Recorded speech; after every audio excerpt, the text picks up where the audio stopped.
Hi, welcome po sa second session ng ating training na pinamagatang MP4 Strategy. And remember, ito po ang una at pinakamahalagang ministry na dapat ma-involve po tayo. And we're doing this as a whole church, kaya itong MP4 po ay kailangan matutunan ng bawat isa, no?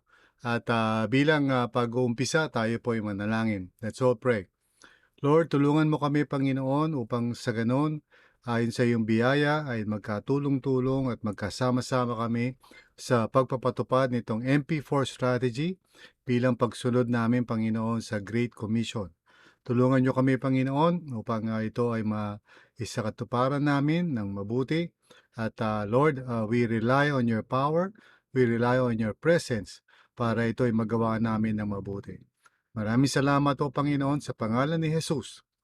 Amen and amen. So purihin ang ating Panginoon at once again gusto ko pong basahin natin tong 1 Peter chapter 4 verses 10 to 11.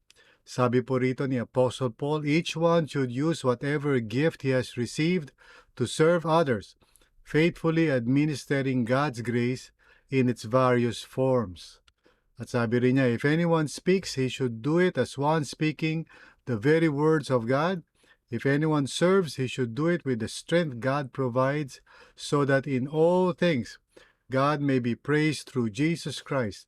To him be the glory and the power forever and ever. Amen. So mahalaga na magkatulong-tulong po tayo at magkaisa po tayo. At yan ang gusto kong pag-usapan natin ngayon dito sa ikalawang session ng ating training. So, dadako tayo ngayon sa recruiting sharp volunteers. So, napakahalaga po nitong mga volunteers o yung mga tao na makikilahok sa MP4 strategy. Yan ay kayo, ako, lahat tayo. So, sama-sama po tayo dapat magkatulungan dito. Now, ano po ba itong mga sharp volunteers na ito? Okay? First of all, bago tayo dumako dun sa sharp, which is again an acrostic, no? SHRRP. Dumako muna tayo dun sa idea ng teamwork. Okay? Ang teamwork po ay together everyone accomplishes more. Kaya team works, no? Kung magsasama-sama po tayo, magtutulungan po tayo ayon sa ating mga kakayanan, ay magagawa po natin itong ministry nito sa mabuti at mabisang pamamaraan. Kaya dadako tayo ngayon sa SHARP, no? SHRRP. Ano-ano po ba yung kailangan nating mga volunteers? Saan po ba kayo pwede makilahok o makisali dito sa MP4? Well, first of all, kailangan po natin ng mga supporters. Ito po yung mga tao na magbibigay whether one time or regularly throughout the season para po ipatupad yung MP4. Kailangan po natin ng budget. Kailangan po natin ng pera, okay? Para po sa mga pamasahe ng mga tao, sa mga merienda nila, sa mga materials na kailangan gamitin, pag tayo ay nagko-conduct ng mga Bible study, lalong-lalo na po pag tayo ay nagpapatupad nung tinatawag na Freedom Day. Kailangan po natin ng budget. So, una sa lahat, nananawagan ako sa inyo kung kayo po ay binigyan ni Lord ng kakayanan to financially give. Nawa, consider po natin na maging supporters. Okay? So, susunod po, yung letter H ay mga hosts.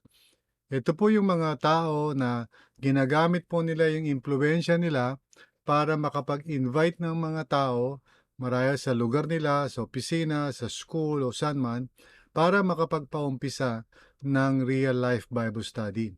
Napakahalaga nitong mga host. Kung kayo po ay nilagay ni Lord sa isang position of influence, kung kayo po ay nasa opisina, sa school, o barangay o saan man, at sa tingin nyo, kaya nyo pong imbitahan ang mga kakilala ninyo, no? O yung mga tao sa paligid. Marahil po ay tinatawag kayo ng Panginoon na maging hosts. Kailangan po yan. Kailangan po natin ng mga host. Kaya sa pagpapaumpisa po ng MP4 strategy, nananawagan po kami na magkaroon po sana tayo ng kusang loob na mag-volunteer, no? O sumali. bilang supporters, bilang host. Ganoon din po yung active workers. Ito po yung mga aktual na nagpapatupad at nagtuturo sa mga real-life Bible studies. Sila po yung nagfa-facilitate. Sila po yung mga nagko-coordinate itong mga Bible study na to na tumatagal ng mga 4 or sometimes 5 weeks, no? So, sila po yung ika nga, nagre-remind sa mga tao na dumalo sa real-life Bible study. So, ito po yung mga active workers natin. Sila talaga yung mga lumalabas at pumupunta sa mga iba't ibang lugar. Kaya kung kayo po ay merong ganitong klaseng puso, may oras kayo, kaya niyong gumawa nito, kailangan na kailangan po natin ang mga active workers. So, yan po, supporters, mga host, mga active workers. Ngayon naman, kailangan po natin ng mga resource people. Sino po ba ito? Ito po yung mga tao talaga na kakailanganin natin, lalong-lalo na pag Freedom Day.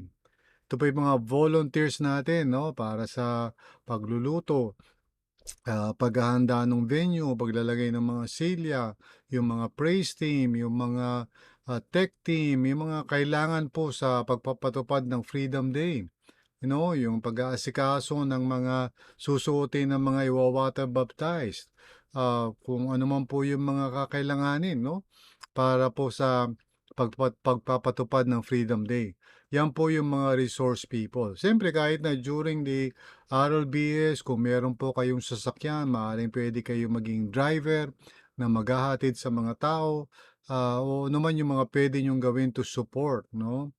Lalong-lalo na sa in terms of yung mga kakayanan natin o yung mga skills natin. Kailangan natin ng mga may gumagawa ng water baptism certificates, yung may mga nagpo-promote, no? So lahat yan, kailangan po natin yan, mga resource people yan. And last but not least, of course, ay mga prayer warriors. Ito po yung mga nananalangin muna sa kabuuan ng ating gawain, ano? Sila po yung mga nagpe-pray, sila po yung mga nagpapatupad ng ika nga prayer backup natin para sa gawain na ito. Kaya ang MP4 po dapat binababad sa panalangin po 'yan. Dapat meron pong prayer, support sa umpisa, sa ongoing, sa katapusan, prayer is such a vital part ng success po ng MP4.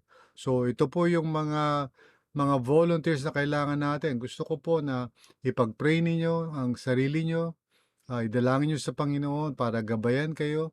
Kayo ba ay tinatawag ni Lord para maging supporters, para maging hosts, para maging active workers, para maging resource people, o kaya mga prayer warriors. Alin man dyan ay pwede po natin maging ika nga kontribusyon.